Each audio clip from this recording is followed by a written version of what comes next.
Bien, bonjour à tous. Première vignette, après celle de l'introduction, mon entrée dans la recherche. Pourquoi, dans le fond, alors que j'étais un psychologue clinicien, passionné de psychologie clinique, passionné euh, de psychothérapie, désireux d'en connaître un maximum, avec l'idée que le comportement humain, les choix humains se déterminent selon deux axes. Un axe de rapport à soi-même et un axe de rapport aux autres. On peut dire les choses de cette manière. Et donc, dans mon esprit, les choses sont claires. Une psychologie de l'individu centrée sur l'espace mental individuel, on peut dire les choses de cette manière, à partir d'une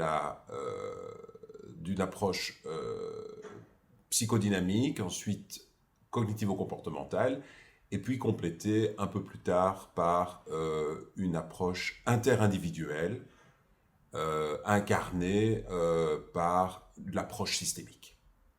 L'essentiel de mon travail est de rechercher l'utilité du comportement. À quoi ça sert? Et en particulier dans des comportements qui sont jugés par les personnes et qui sont jugés par la société comme suboptimaux. Le comportement de prise d'alcool lorsqu'il devient frénétique, le comportement de jeu, le comportement de consommation de cannabis, tous ces éléments trouvent leur genèse et leur maintien dans le fait qu'ils ont gardé une utilité forte pour l'individu, dans son rapport avec soi-même et dans son rapport avec les autres. Double système de coordonnées. Très important de trouver l'utilité du comportement pour venir substituer les moyens de satisfaire cette utilité sans recours ou ayant moins recours au comportement qui, néanmoins, crée de multiples troubles adaptatifs. Cette question est relativement claire, relativement précise, et il nous faut des années pour entreprendre le voyage qui permet de saisir cette subtilité d'un comportement maintenu par son utilité forte, en dépit des apparences. Et puis, fin des années 1990, je tombe littéralement sur une série d'articles qui questionnent même l'utilité du comportement.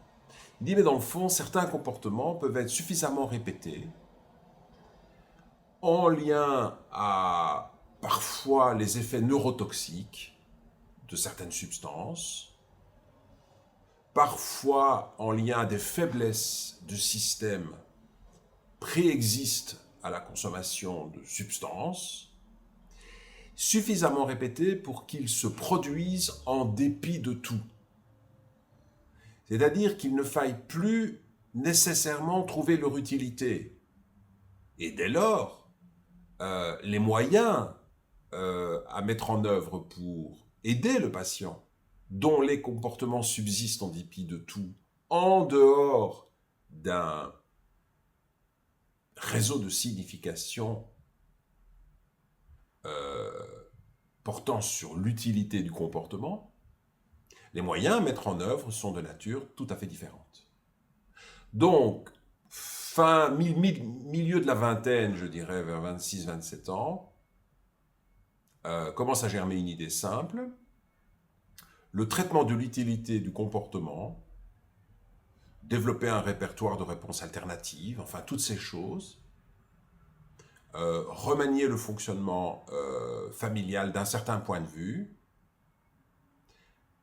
a certainement son utilité, mais le manque d'efficacité, en tout cas l'efficacité supplémentaire qui peut être générée, pourra l'être dès lors que l'on comprendra le phénomène d'inertie comportementale et des choix. Dès lors, je m'engage dans une approche qui consiste à étudier le fonctionnement du lobe frontal et des fonctions dites exécutives, en vertu des travaux qui indiquent que le lobe frontal sert à modifier la force d'un comportement selon, je dirais, la manière dont la personne réévalue les choses.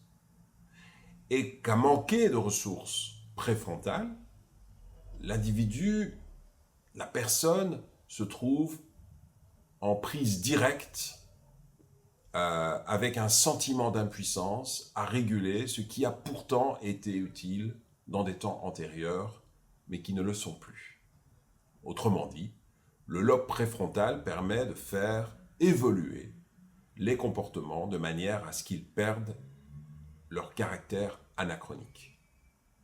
Je m'intéresse donc aux fonctions exécutives, je contacte un neuropsychologue alors professeur de neuropsychologie à cette époque à l'Université de Liège, puis professeur de psychopathologie à l'Université de Genève, Martial van der Linden, et nous établissons ensemble un plan d'action, une approche neuropsychologique du cortex préfrontal avec l'idée très claire que ce cortex préfrontal joue un rôle dans le maintien des comportements suboptimaux, donc qui génèrent des conséquences négatives,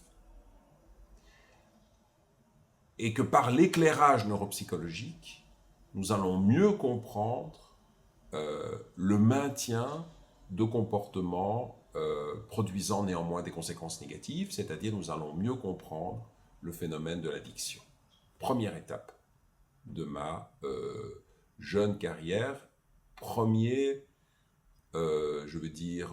éblouissement devant les perspectives clinique qui réside dans une approche centrée sur le fonctionnement du cerveau et sur le fonctionnement mental tel qu'il est décrit par certaines théories de la neuropsychologie, de l'approche cognitive. Premier pas vers la psychopathologie cognitive et expérimentale.